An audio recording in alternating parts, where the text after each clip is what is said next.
Mateus capítulo 25, parábola das 10 virgens. E nós vamos aprender algumas coisas aqui, porque essa sequência de parábolas aqui, igreja, que Jesus está pregando, é uma sequência de parábolas que fala sobre o final dos tempos. Quando os discípulos perguntam, né, quando acontecerão essas coisas, quando irá se estender tudo, então Jesus começa a falar com eles, e Jesus começa a citar algumas parábolas, né? Dentre elas, aquela parábola que a gente conhece, do servo mau e do servo bom, as 10 virgens, e aquela parábola dos talentos também. Então ele vem nessa sequência, e uma encaixa na outra, mas especificamente a gente vai meditar mais na parábola das 10 virgens. Amém? Glória a Deus. Todo mundo encontrou?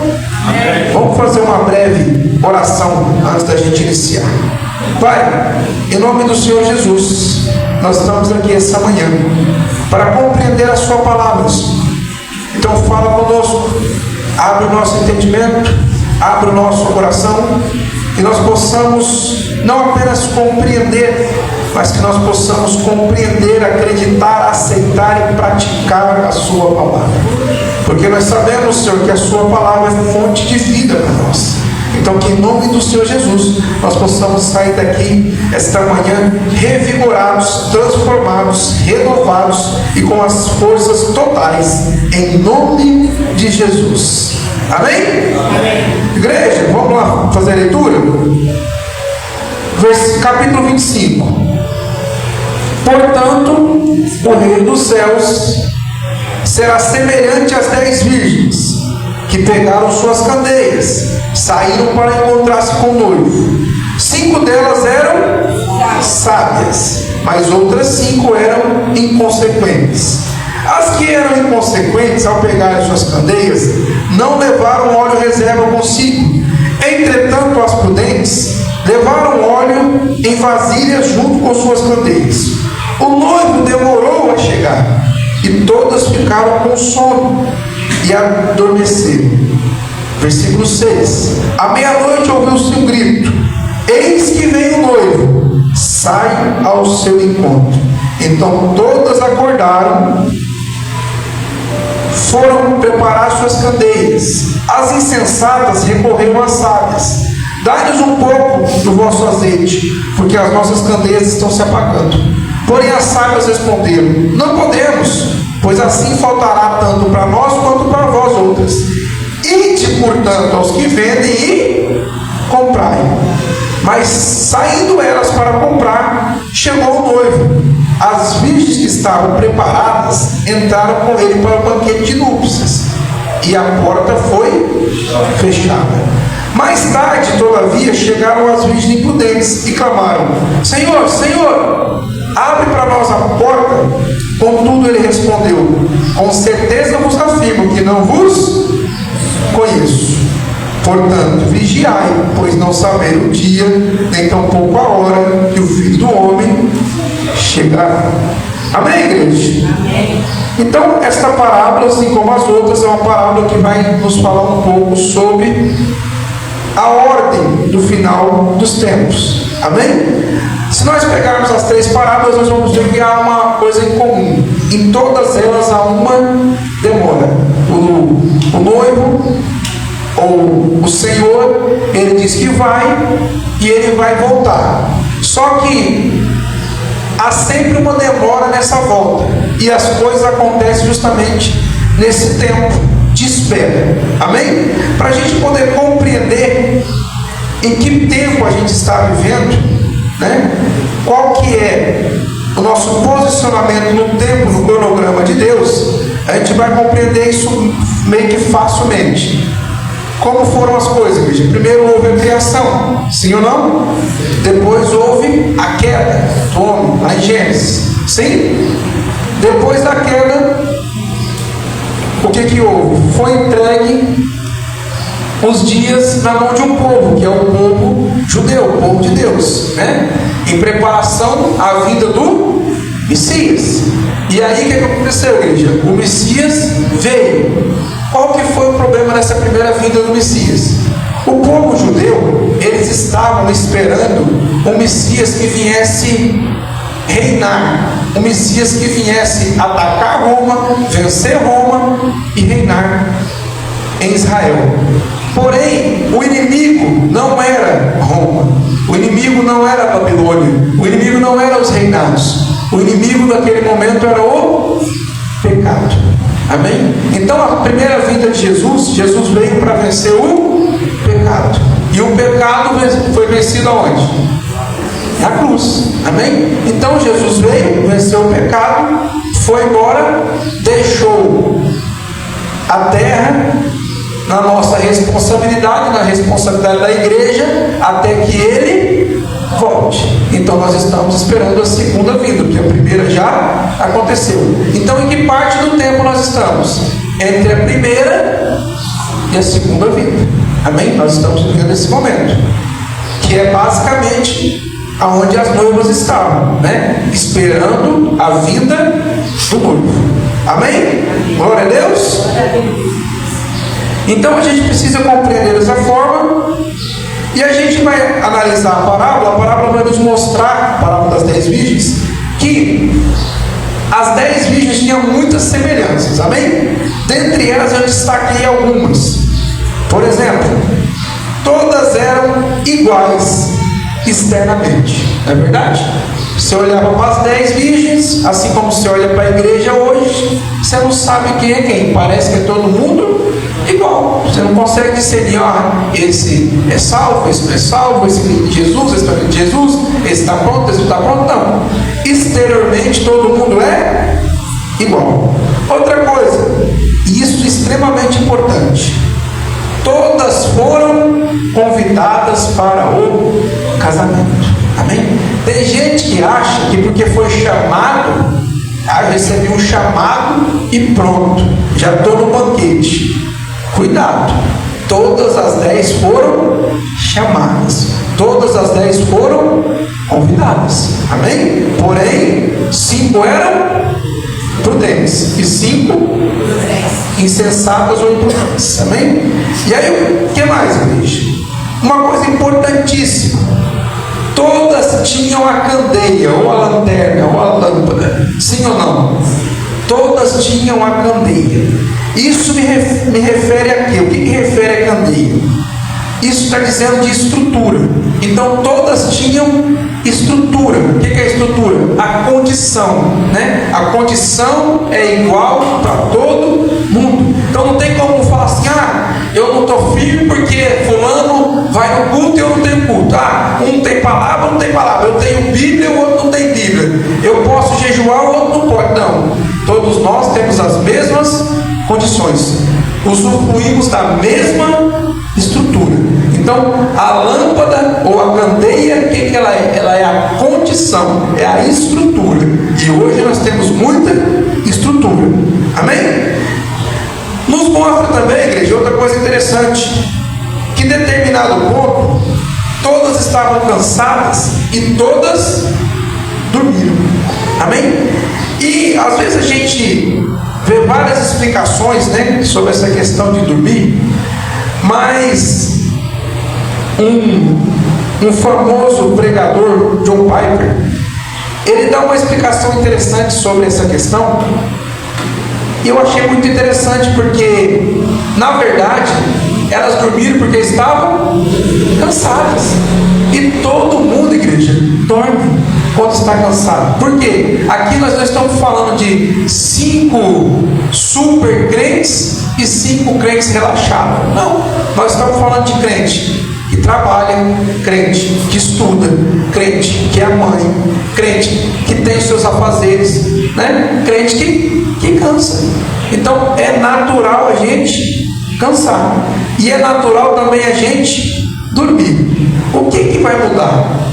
De que maneira que elas dormiram? Algumas estavam prontas, preparadas e dormiram. Outras estavam de qualquer maneira, estavam ali, infelizmente, sendo oprimidas pelos afazeres e dormiram também. Então o problema é dormir? Não, o problema é de que maneira você está dormindo, né? De que forma você está se preparando para dormir. Outra coisa interessante, igreja, que a gente vai assimilar aqui, é que todas estavam esperando o noivo. Amém? Então todo mundo que estava ali acreditava que o noivo iria chegar, ele iria vir da mesma maneira. Nós estamos na igreja hoje e todos, se não acreditam, mas deveriam acreditar que Jesus vai voltar. Então não basta também acreditar, porque todas acreditavam. Amém? E diante disso, igreja, então, a gente não precisa ser um especialista, né, e ficar procurando quem está cheio, quem não está cheio, quem está pronto, quem não está pronto. Na verdade, a reflexão de hoje é para a gente entender, ou para a gente procurar saber quem a gente é nesse momento de espera. Quem a gente está sendo enquanto está esperando a vinda do Senhor Jesus. Amém? E nisso, igreja, nós vamos aprender então 4 lições importantes sobre o fim dos tempos agora. 4 lições importantes para que a gente possa concluir a nossa jornada. E eu achei muito interessante que, apesar de eu pregar uma coisa diferente aqui, eu não vou trazer nada de novo. E ao longo das pregações eu fico pensando, a Letícia uma vez falou que a gente prega sempre a mesma coisa, né? E eu fiquei pensando, realmente, se a gente for analisar, sempre a gente prega a mesma coisa. E nessa parábola aqui, o Senhor me revelou, né, o porquê que a gente prega a mesma coisa. Vocês vão ver que interessante. Amém? A primeira lição que a gente vai aprender, igreja, é que o estilo de vida do fim dos tempos, ele não fala sobre intensidade, mas sim sobre constância. Amém? Quem está dizendo isso? Não adianta eu começar bem, porque na verdade eu não preciso começar arrasando, eu preciso terminar. O que a gente sempre fala, a vida com Deus, ela é uma maratona, né? Tá aqui o Fabinho e Gisele, de vez em quando participa das provas, eles sabem. Não adianta você sair numa explosão no primeiro quilômetro se você tem que correr 40. Então você tem que manter um ritmo. E no final, quem tem mais óleo chega primeiro. Mas isso é no final. Amém? O que eu estou dizendo? Às vezes a gente chega na igreja ou inicia uma vida com Deus arrebentando. Só que ao longo do tempo a gente vai minguando, a gente vai parando, a gente vai cessando. É o que a gente diz, altos e baixos. O que acontece? A gente vem e ouve uma pregação motivacional que vai motivar, como essa, por exemplo, vai motivar a gente a ter uma vida mais constante com Deus, e aí a gente sai daqui e quer orar 8 horas. E ora 8 horas no dia. Que bênção orar 8 horas no dia. Qual que é o problema? A gente faz isso só um dia, mas a gente vai viver mais 40 anos. Não vai adiantar eu orar 8 horas por dia se eu não vou orar no restante dos 40 anos. Então, vocês entendem quando a gente fala 10 minutos por dia? Pastor, é para orar só 10 minutos? Não. Isso é só para a gente entender, ter um parâmetro. Mas se eu orar 10 minutos todos os dias, durante toda a minha caminhada, é muito melhor do que eu orar 24 horas um dia e depois nunca mais orar na minha vida. Vocês estão entendendo? Porque a coisa não é uma questão de intensidade, não é o quanto eu sou intenso, não, mas é o quanto eu permaneço. Amém? É de permanecer, é de constância, quando eu vou continuar. Então, o importante não é o meu ritmo, o importante é eu não parar, é eu sempre continuar, né? E tem pessoas que têm essa grande dificuldade de não parar. Ela chega e ela quer fazer de tudo. Com 2 semanas ela não aparece mais na igreja. Você fala, mas cadê aquela pessoa? Ah, não, desistiu, desanimou, isso, aquilo, por quê? Muita intensidade. Mas tem intensidade, mas não tem constância. Então nós precisamos manter as duas coisas unidas, a intensidade e a constância. Então é melhor, por exemplo, tem pessoas que vêm uma vez no culto por semana, sim ou não? Mas faz 20 anos que está vindo. Aí tem pessoas que vai vir 7 vezes por semana no culto. Se tiver 7 cultos, 7 vezes. Só com 30 dias está fora da igreja. Então não adianta. Porque nós precisamos de constância, nós precisamos chegar até o final. A lanterna tem que estar acesa até o final. Essas virgens já saíram todas com as lanternas acesas, todas com as candeias queimando, né? Porque era fogo ali. Então todas queimando desde o início. Só que qual é o diferencial delas? Algumas queimaram até o fim e outras queimaram só até metade, porque não tinha óleo para continuar. Amém? Então, a primeira coisa que a gente precisa de entender nesses últimos dias é que o importante de uma vida com Deus não é a intensidade, mas sim a constância. O grande desafio nosso, igreja, não é iniciar iluminando, iniciar queimando, mas sim terminar iluminando, terminar queimando. Amém? Amém. Glória a Deus. Porque a gente precisa de entender isso de uma forma prática. Vamos supor, o que eu sempre falo? Às vezes a gente vai naqueles cultos, não estou falando que é errado, porque toda vez que eu cito alguma coisa que é só exemplo, estou falando que é errado. Você vai num culto, culto evangelístico, e aí tem uma administração, e aí no final as pessoas dizem: quem quer aceitar Jesus? Assim funciona? Aí vem 50 pessoas, 200 pessoas, 300 pessoas aceitam Jesus, maravilha. Aí no outro dia aquela pessoa fala assim, daqui umas semanas fala: e aí, como é que foi a cruzada? Ou como é que foi o culto evangelístico? Ou como é que foi, né, aquela marcha para Jesus? Aí as pessoas: maravilha, 300 almas para Jesus. Aí você fica imaginando, quem falou? Sabe quando a gente vai saber se houve resultado naquele evangelismo, naquela marcha, naquele culto? 10 anos depois. Quem 10 anos depois permaneceu? Não é quem iniciou, é quem permaneceu. Então, o importante não é iniciar, é permanecer. Às vezes a gente vai na Tirapuã e todo começo de igreja é assim, não estou falando mal não, é assim, normal. Todo começo de igreja as pessoas têm curiosidade. Aí elas vêm para conhecer a igreja. E elas vêm um dia, vêm 2 dias, vêm 3 dias. Aí fala assim: nossa, que maravilha. Cadu, que coisa boa, né, Cadu? E não sei o quê. Papapá. Na semana da frente, já era, sumiu, não aparece mais. Então nós não podemos ficar falando: nossa, 20 pessoas, 50 pessoas para Jesus. Não. Aí a gente vai saber quantas pessoas foram daqui 10 anos se Jesus não voltar. Aí a gente vai saber quantas pessoas foram ganhas na Tirapuã para Jesus. De que maneira? Quantas permaneceram? A gente sai daqui e muitas vezes a gente conversa. Eu e minha pastora, a gente fala muito: o que você achou da palavra?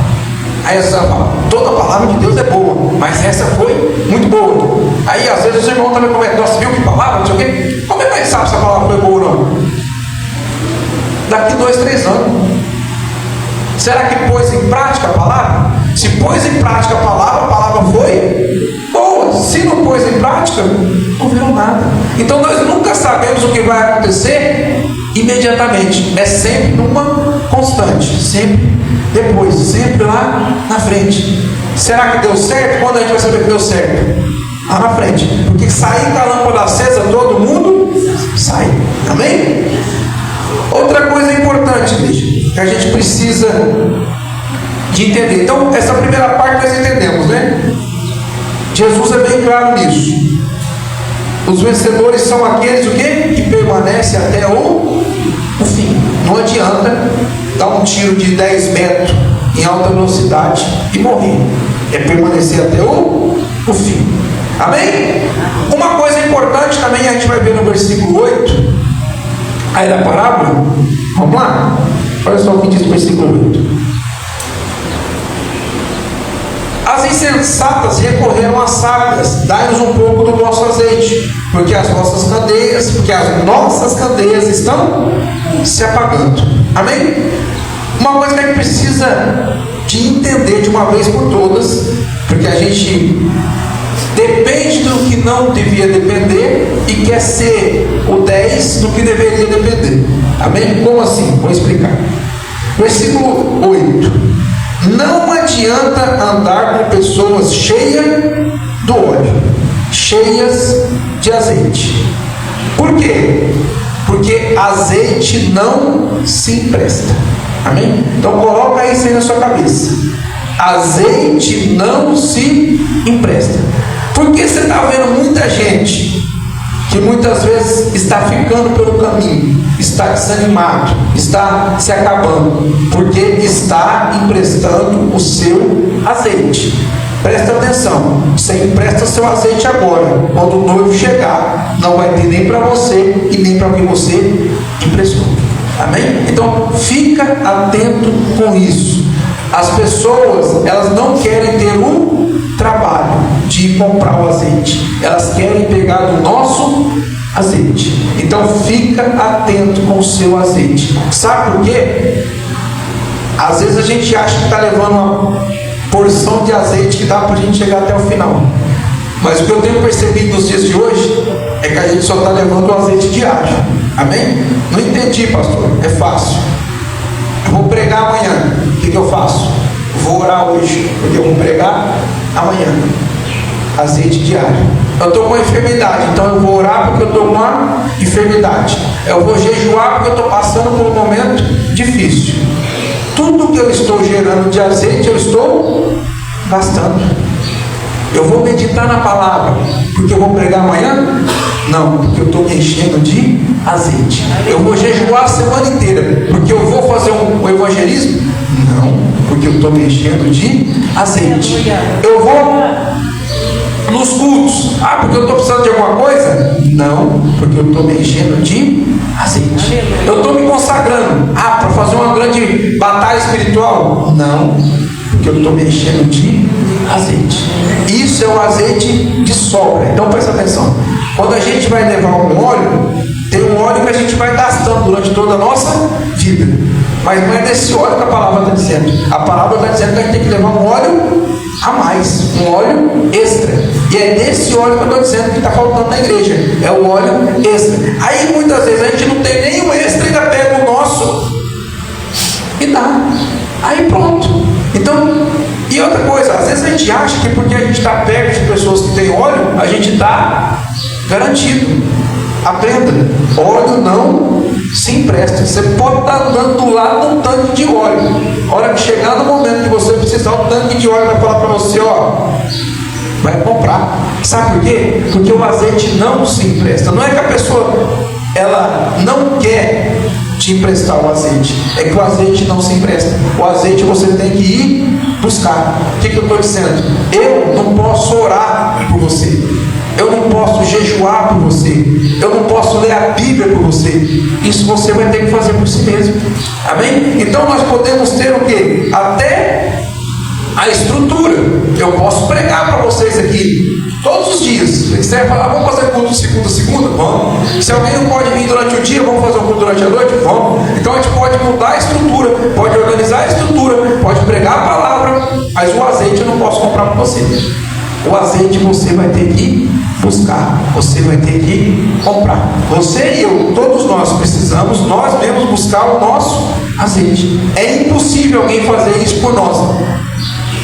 Encher a vasilha do azeite extra qual nós precisamos tem que ser uma tarefa nossa. Estão entendendo isso? Então esquece. O Lando vai fazer uma campanha de oração por mim. Não sei o que. Esquece. Você vai ter que orar por você. Você vai ter que fazer por você. Não tem como eu ler a Bíblia por você, tem? Não, eu posso ler, posso explicar, mas eu não tenho como ler por você. Então você vai ter que pegar seus 10% do seu dia e fazer a leitura bíblica. Eu queria aumentar um pouco, esse negócio de 10 minutos está muito fácil. Eu estava pensando em 10% do dia, o que vocês acham? 10% do dia para Jesus. Quanto que é 10% do dia? 2 horas e 40 minutos. Será que a gente tem capacidade de dedicar a Deus 10% do nosso dia? E olha que interessante, o Cadu falou aqui no momento do dízimo da oferta que tudo que a gente oferta e dizima para Deus, o beneficiado é quem? Nós mesmos. Então eu tiro 2 horas e 40 para Deus do meu dia. Eu vou encher a botija de Deus ou a minha? Quem vai ser beneficiado? A gente mesmo. Vocês estão entendendo? Eu vou ter um encontro com Deus, eu vou ter comunhão com Deus, mas o beneficiado vai ser Deus? Vai ser eu. Então, olha que interessante. A gente às vezes gasta o nosso tempo com muita coisa e esquece do principal. Então preste atenção. O azeite não se empresta. Amém? O azeite se compra. Estão entendendo, igreja? E olha que coisa interessante. Ele não vem para quem tem as candeias. Ele vem para quem tem a candeia cheia, a candeia acesa. Amém? Então não basta eu fazer parte da estrutura. Eu preciso ter óleo. O que é nos fornecido? A estrutura. O óleo eu tenho que comprar. Então, às vezes, eu acho que se eu fizer parte da estrutura, beleza. Jesus não vem buscar uma estrutura, ele vem buscar nós, a igreja. Então presta atenção: parede fica, som fica, teclado fica, ventilador fica, mesa de som fica. Quem vai é os que estão cheios de azeite. Estrutura toda fica. Então, se no arrebatamento você quiser tomar conta dessa igreja, fica à vontade, porque a estrutura vai ficar. Amém? Quem vai embora? As pessoas, aqueles que estão cheios de azeite, não quem tem estrutura. A gente está muito ligado na estrutura. Uma coisa que é estrutura: ministério. Ministério é estrutura. Eu vou buscar meus ministérios, vou buscar. Ótimo, você quer ser um pastor? Ótimo. Pastor não é garantia que você vai entrar no banquete. Pastor é apenas estrutura. Obreiro, estrutura. Músico, estrutura. Então, a gente precisa de buscar, na verdade, o azeite. Não há estrutura, ou o óleo, e não há estrutura. A gente está muito focado em estrutura e esquecendo do principal. E o principal, igreja, não é estrutura.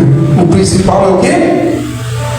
O óleo, o azeite. Então, fica atento, igreja, porque nós necessitamos urgentemente de nos encher do azeite. Amém? Glória a Deus. Isso é, igreja, maravilhoso. Terceira, igreja, nós precisamos de aprender uma coisa. E no próprio versículo, deixa eu ver aqui, versículo 9, vai ter uma palavra-chave para as nossas vidas, uma palavra-chave para que a gente possa romper, uma palavra-chave para que a gente possa manter a nossa constância com Deus. E é uma tradução maravilhosa, vocês vão se espantar. É uma palavra muito complexa, eu tive que pesquisar demais para a gente achar essa palavra, traduzir. Vocês nunca devem ter ouvido falar, fantástico. Então vamos acompanhar comigo? O que a gente precisa aprender, a palavra que a gente precisa aprender para libertar as nossas vidas. Versículo 9. Vamos ler no versículo 8 para ter o contexto, né? As insensatas recorreram às sábias, dá-lhes um pouco do vosso azeite, porque as nossas candeias estão se apagando. Porém, as sábias responderam. Tem que responder, gente? Não. Aprenda essa palavra. A palavra não, ela vai te libertar. A palavra não, ela vai te impedir de ser arrastado para coisas que você não deve. E para quem que a gente precisa falar o não, igreja? Na maioria das vezes, para nós mesmos. Amém? Às vezes a gente acha que vou precisar usar o não para outras pessoas? Vou. Mas na maioria das vezes eu preciso usar o não para mim. Não, eu não preciso disso. Não, eu não quero isso. Não, eu não vou fazer. Sempre quando a gente quer buscar muita coisa, a gente precisa aprender a ouvir o não. Sabe que só o único não que a gente ouve mesmo, escutar, a gente escuta não toda hora. Mas o único não que a gente ouve mesmo, sabe de quem é? O nosso. Porque se Deus falar não e você quiser ir, você vai. Agora, se você falar para si mesmo, não, eu não vou, não tem quem faça você ir. Amém? Então é bem assim. A gente precisa de aprender a usar a palavra não. Não, eu não quero, não, eu não vou, não. Mas esse não tem que ser para mim. Amém? Muitas coisas, igreja, vão me tirar de ter comunhão com Deus. Vou dar um exemplo. Eu vou assistir uma temporada na Netflix. Aquelas temporadas básicas lá. 9, 10, 12 horas de filme, né? Que serve para quê? Para nada. Então eu preciso falar para mim mesmo: não, eu não vou assistir isso. Não, eu não vou fazer, né? Fui convidado para ir para uma palestra lá que fala sobre a cor das árvores. Por que a árvore tem uma árvore verde mais clara e outra árvore mais escura? Eu vou participar? Não, eu não quero ir, não serve para nada. Então eu preciso de me condicionar. Não. Eu vou assistir a luta do Popó com aquele retardado lá do BBB, 2 horas da manhã. Vou ficar até as 2 esperando para assistir essa luta. Não, eu não vou. Se eu quiser saber o resultado, eu só vejo amanhã. Foi 5 segundos de luta e eu perdi a madrugada inteira. Não, eu não vou fazer isso. Amém? Eu preciso dormir e eu vou dormir sem fazer a minha oração. Não, eu não vou dormir sem orar. Amém? Então eu preciso de compreender que o não faz parte da minha vida. Você vai precisar de trabalhar e o horário do seu trabalho vai ser na hora do culto. Não, eu não vou trabalhar nessa hora. Eu preciso ir no culto. Então, só que o não, presta atenção, o não é para as outras pessoas. Às vezes sim, você vai ter que falar um não para alguém, mas na grande maioria o não é para nós, porque não adianta a gente ouvir o não dos outros, porque o não dos outros não vai transformar a nossa vida e não vai nos ajudar em nada. Por quê? Porque a gente não aceita, o coração da gente é duro. Deus falou: vocês podem comer de qualquer fruto, porém daquele ali no meio, não, aquele não pode. O que eles fizeram? Foi daquele que não podia. Por quê? Quem falou não? Deus. Quantas vezes Deus fala assim, falava: gente, não desce para o Egito. O que o povo fazia? Descia. Gente, a pastora falou aqui em 2020 uma palavra sobre as 10 virgens: não desperdice o seu azeite. O que a gente está fazendo até hoje? Desperdiçando o nosso azeite. Então, enquanto eu não falar não, quem que falou não aqui? Foram as 10 virgens prudentes. Então não foi alguém que falou assim, ou virgens prudentes. Quando alguém pedir do seu azeite, você vai e fala não. Se alguém tivesse falado isso, sabe o que elas falariam? Sim, toma. Mas o negócio partiu de quem? Delas mesmas. Então quando o não parte da gente, a gente se posiciona porque é a gente que quer. O não faz parte da nossa vontade. E presta atenção: ninguém é mais forte e maior que a nossa vontade. Quando o ser humano não quer, não tem quem faça ele querer. E quando ele quer, não tem quem faça não querer. É bem simples. Está usando o crack, sabe que o crack é ruim, sabe que está levando para o fundo do poço, sabe que perdeu a família, perdeu o emprego, vai morrer. Fala para ele: para, você ver. Aí ele fala que não para, sabe por quê? Porque é viciado, sabe o que é isso? Aí desculpa, porque se quiser parar, para. O dia que ele falar: não, eu não vou usar, filho, nada, ninguém tem mais poder do que nós mesmos quando a gente quer alguma coisa. O que a gente quer, a gente vai e faz. Tem gente que quer dar a volta ao mundo de pé e consegue. O cara quer subir no Monte Everest sem oxigênio e consegue. O cara quer descer não sei quantos metros dentro do mar e consegue. Então, quando a gente quer, igreja, nada torna-se impossível. A gente consegue, a gente vai atrás, quando a gente se esforça, foca, tudo é possível. Mas a gente precisa primeiro o quê? Querer. Então, o que eu estou dizendo é: a gente precisa de querer e aprender a usar essa palavra fenomenal, extraordinária, maravilhosa, que chama-se, ou que é uma palavra não. Amém? Denominada não. Então, não, eu preciso, não vou, não quero, não. E olha só que interessante: se você verificar, até agora eu não falei de pecado, eu estou falando só de entretenimento. Amém? Porque o inimigo nos últimos dias, igreja, ele quer acabar com a gente dessa forma, trazendo o que? Entretenimento para nós. Ele quer nos entreter. O inimigo quer me matar, quer nada, querido. Ele quer te levar para o inferno. Então ele quer te entreter. Amém? Como é que ele te entende? Ele te traz entretenimento, que é para você se perder com Deus, você se afastar de Deus. Cada vez que você se interde fazendo alguma coisa, vou dar um exemplo para vocês, bem simples, espero que vocês compreendam. Um culto de 2 horas é um culto extremamente demorado, sim ou não? Sim, vamos falar a verdade, é ou não é? Se todo dia tivesse um culto de 2 horas, a gente achava que era demorado, sim ou não? Então, um culto de 2 horas é extremamente demorado. Nas nossas igrejas, que a gente está acostumado com uma palavra um pouco maior, de 1 hora, de 50 minutos, 1h20, ainda passa. Mas tem igreja que, se você for pregar 1 hora, ninguém suporta. A maioria das igrejas hoje está assim, pregação de 1 hora é insuportável. Mas me fala quanto tempo dura uma final de Champions League que vai para os pênaltis? Quanto tempo dura? Alguém sabe? Daí para mais, né? Vamos pôr 45 minutos com 45 minutos, é quanto? 90 minutos. Tem o intervalo, né? Prorrogação, morte súbita e pênalti. 3 horinhas, no mínimo. Não é verdade? Alguém pisca? Alguém reclama? Alguém sai para ir no banheiro? Não. Alguém dorme? De jeito nenhum. E o jogo começou 1 da manhã, vai até às 4. Alguém dorme? Mas no culto é demais. Por quê, igreja? Porque o jogo eu quero ouvir, quero assistir. E a pregação eu não quero.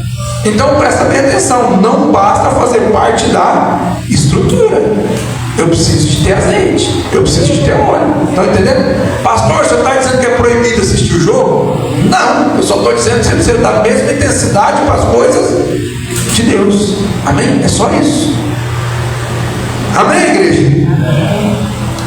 Outra coisa interessante sobre o não. O não, conforme eu estava dizendo, ele revela as nossas prioridades. Amém? Como assim, pastor Paulo? Eu tenho 3 coisas para me fazer.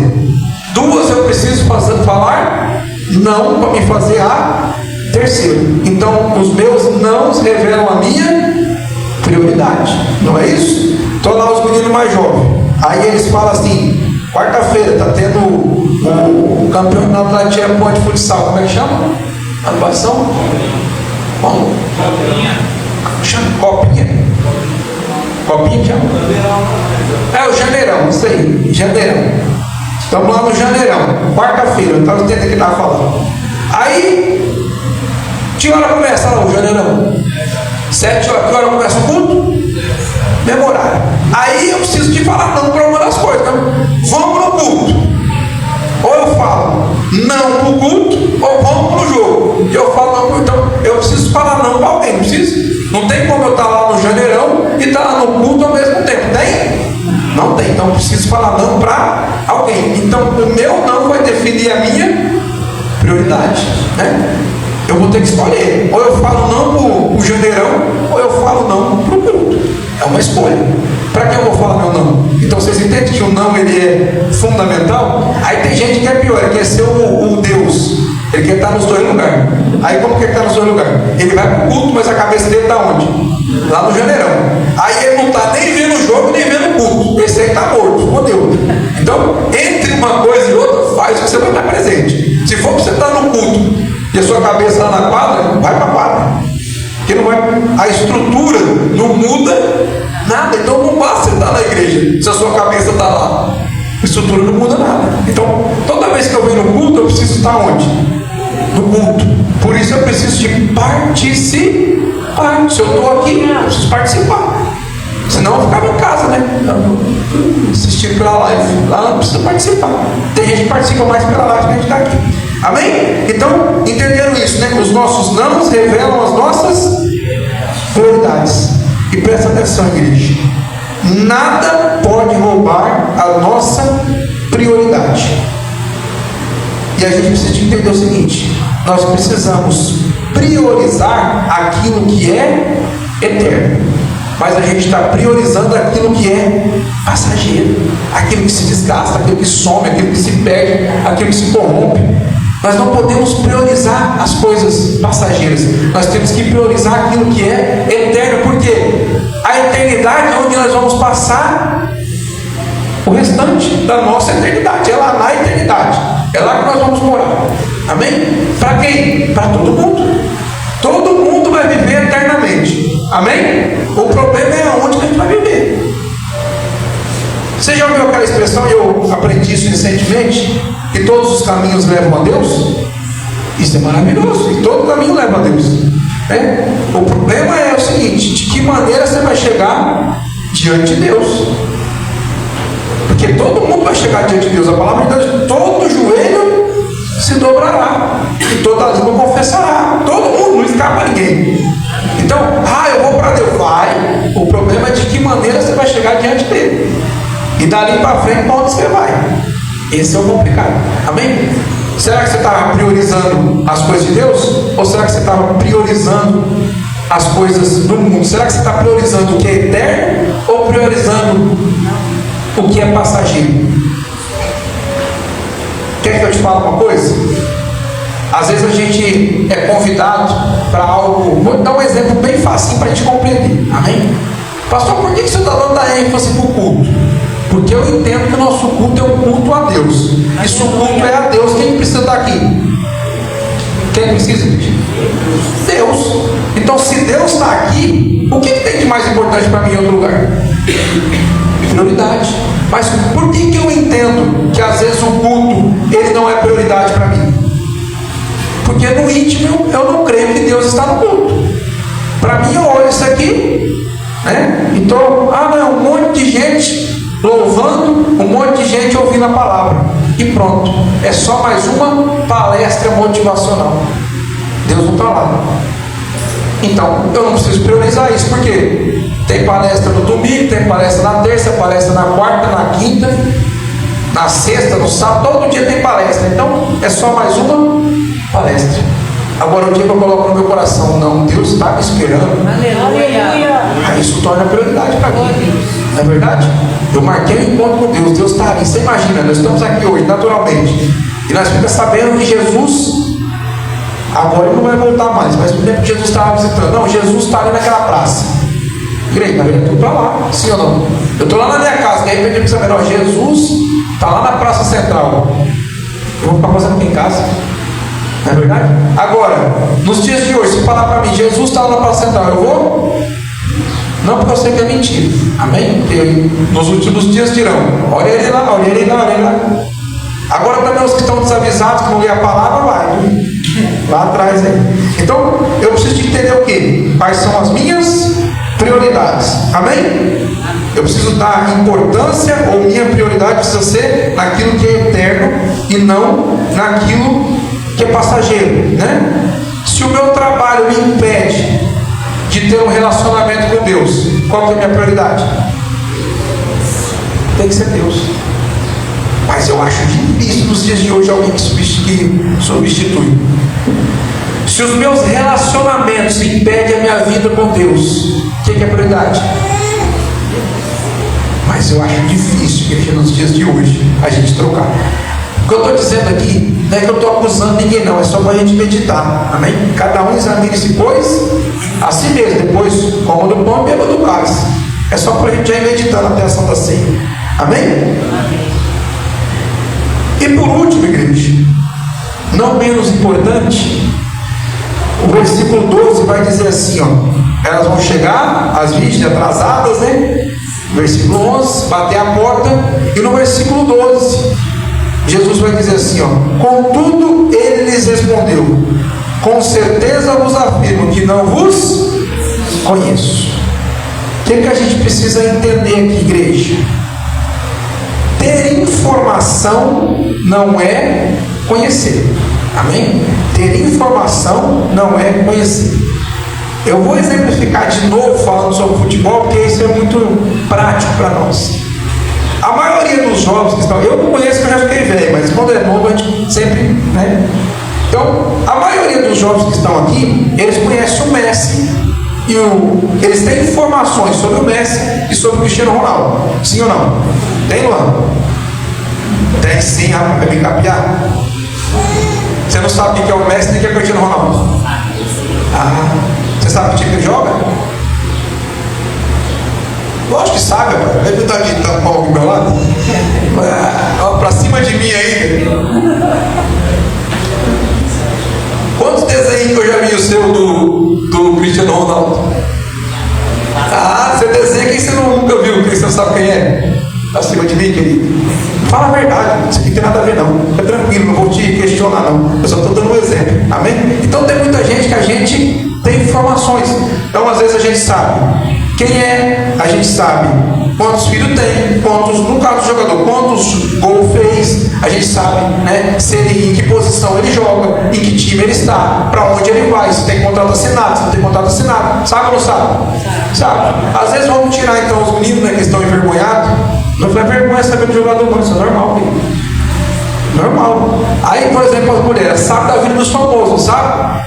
Quem que é a mulher do Leonardo? Minha mãe sabe quem é a mulher do Leonardo, né? Quem que ela fez, o que deu de comer para as crianças, não sei o que, você sabe, todo mundo sabe, sabe ou não sabe? Sabe? Vamos trazer mais pertinho. Bolsonaro, quando era presidente, onde que o Bolsonaro morava, gente? Onde que ele morava? Ninguém sabe a cidade que o Bolsonaro morava? Aonde? Não, ele morava no Rio de Janeiro. É por isso que vocês estão todos informados desse jeito. Deus me livre, vocês não sabiam que eu ia morar o presidente. Deus me livre, olha que eu achei que a igreja era informada, mas para mim agora me surpreendeu. Em Brasília, hoje que eu moro no Rio de Janeiro. Vocês não acompanham a televisão e ninguém assiste nada. Deus me livre. Gente do céu. Onde mora o Lula? Em São Bernardo, gente. Deus me livre, não é possível. Rapaz do céu. Vocês não sabem não? Que tipo de exemplo que eu vou ter que usar aqui? Porque vocês não sabem de nada. Deus me livre. Onde nasceu Jesus? Ninguém sabe, Deus me livre. Rapaz, o que é isso aqui, gente? Não. Deus me livre. Não sabe mesmo não? Quem que era o pai de Jesus? Então tá bom. A mãe de Jesus. Eles sabem, eles não sabem onde Jesus nasceu Jesus. Não sabe. Amém? Então a gente sabe. Vamos falar mais sobre Jesus, que eu percebi que de Jesus vocês conhecem. Tá bom, não conhecem onde mora o presidente, tudo bem. Não sabe nem quem que é o presidente. O atual presidente, vocês sabem quem que é? Não sabe também, tudo bem. Quem ganhou as eleições dos Estados Unidos? Então os Estados Unidos vocês sabem, só sabe o Brasil. Tudo bem. Mas vamos continuar sobre Jesus, só para vocês entenderem o que eu estou falando. Então a gente deveria saber onde Jesus nasceu, sim? A gente sabe quem que é o pai dele, naturalmente falando, quem que é a mãe dele. Com quantos anos iniciou o ministério de Jesus? Com 30 anos. Com quantos anos ele foi morto na cruz? Beleza, todo mundo sabe. Quem foi que condenou Jesus? O povo, né? Quem que estava lá junto com Jesus para ser condenado ou ser liberto? Barrabás. Olha que interessante. Então, pelo menos a Bíblia você conhece, né? Quem caminhou com Jesus? Os outros discípulos, vocês conhecem o nome de algum deles? Sim? 3 nomes só. Pedro, Tiago e João no barquinho. Aí ele tá piada. Beleza. Vocês sabem a música. Mas continua, beleza, tá tudo bem. Mas já sabemos. Então nós sabemos muita coisa sobre Jesus. Sim ou não? Sim. Nós temos isso. O que nós temos então? Informações sobre Jesus. Mas conhecer Jesus é outra coisa. Vocês estão entendendo o que eu estou dizendo? Por que eu comecei com o Messi e com o Cristiano Ronaldo? Às vezes a gente sabe, né? Quantos gols fez, como é que foi a carreira, sabe tudo. Mas se você chegar lá na casa dele e falar: Messi, como é que tá? O que ele vai olhar para você? Para alguém? Não te conheço. Deixa ele aí fora, não conheço não. Você sabe tudo sobre a vida do Messi, mas ele não te conhece. Chegou lá no Bolsonaro. Eu vi o Bolsonaro. Mas quem que está aí fora? O fulano tá, não conheço não.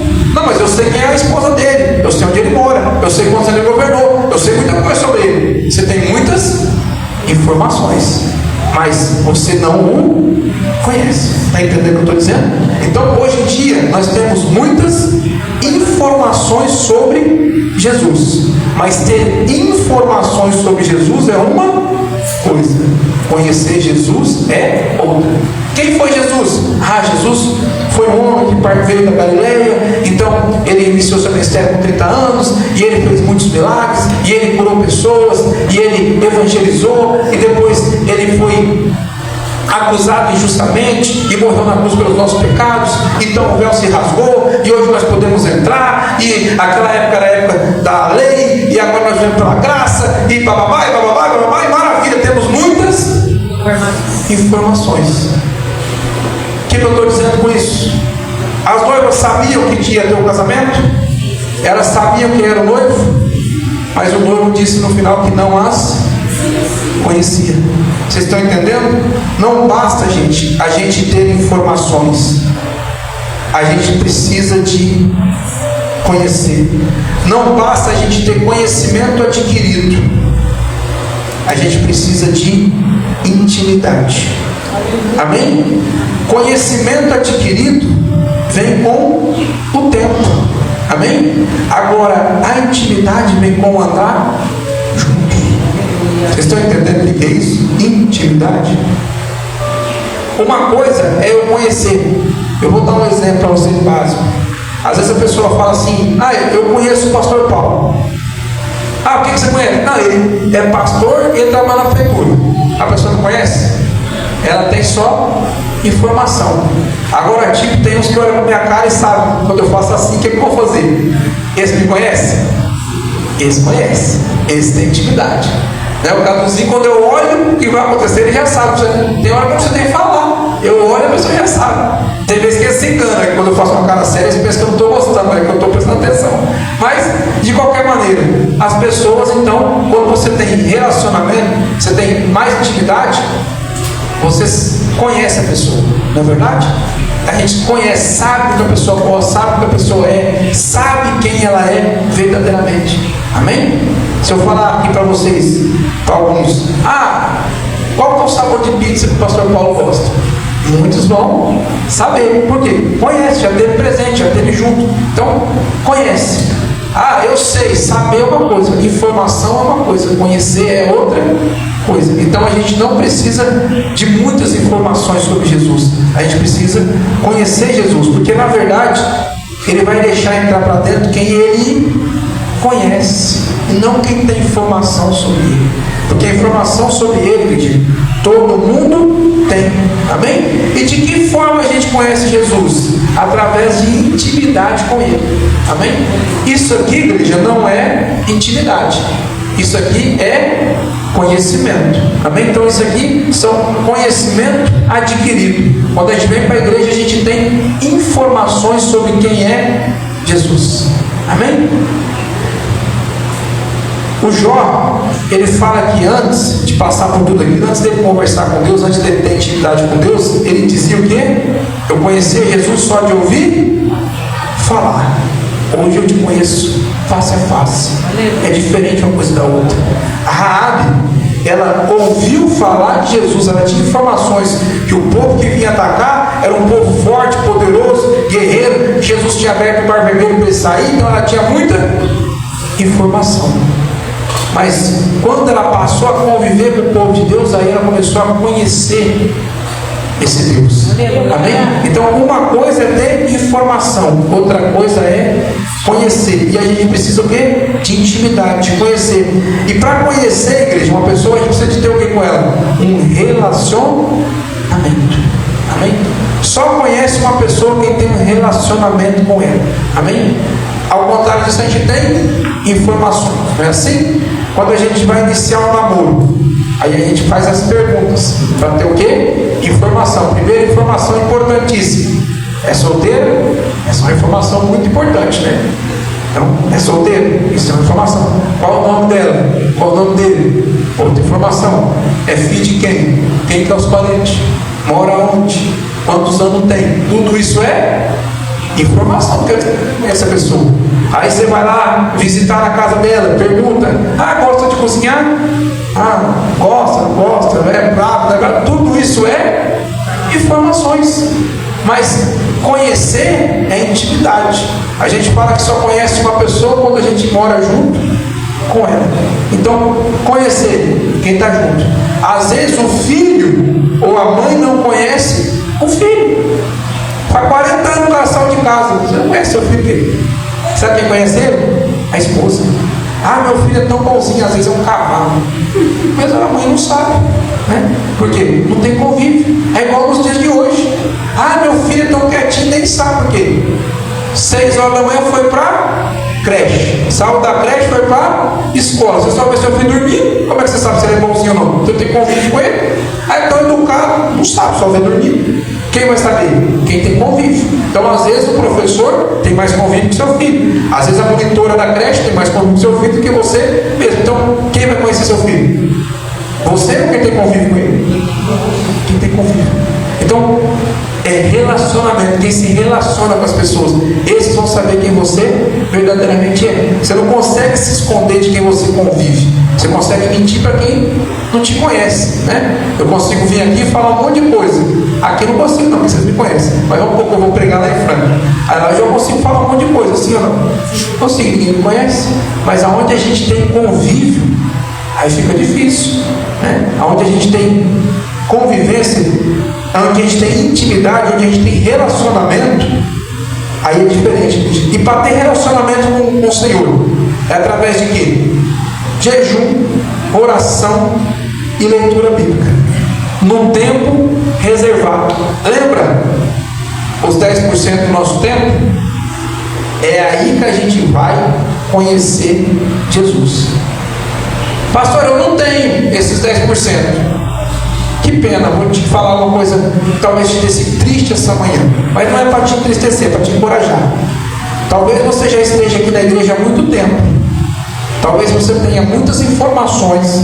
Talvez você já até tenha vindo de outras igrejas. Talvez você tenha 50 anos de evangelho. Talvez você saiba muitas coisas sobre Jesus. Mas se você não teve um tempo com Ele, se você não tem um tempo diário com Ele, você não sabe quem Ele é.